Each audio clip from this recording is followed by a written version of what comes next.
ಎರಡು ಬಾಲಲ ಹೆಲ್ಡುಂ ಮೂನು ನಾಲ್ಕು ಹನ್ನ ಹಾಕು ಐದು ಆಲು ಬೇಳೆ ಸಾಲು ಏಳು ಎಟ್ಟು ಪಲ್ಯಕ್ಕೆ ದಂಟು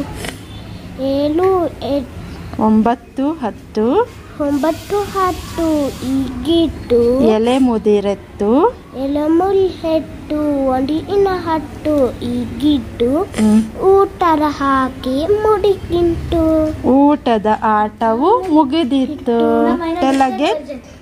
ಒಂದು ಎರಡು ಬಾಲಲ ಎರಡು ಮೂನು ನಾಲ್ಕು ಹನ್ನ ಹಾಕು ಐದು ಆಲು ಬೇಳೆ ಸಾಲು ಏಳು ಎಟ್ಟು ಪಲ್ಯಕ್ಕೆ ದಂಟು ಒಂಬತ್ತು ಹತ್ತು ಎಲೆ ಮುದಿರೆತ್ತು ಎಲೆಮುಲ್ ಹೆಟ್ಟು ಒಂದಿನ ಹಟ್ಟು ಈಗಿಟ್ಟು ಊಟದ ಹಾಕಿ ಮುಡಿಗಿಂಟು ಊಟದ ಆಟವು ಮುಗಿದಿತ್ತು.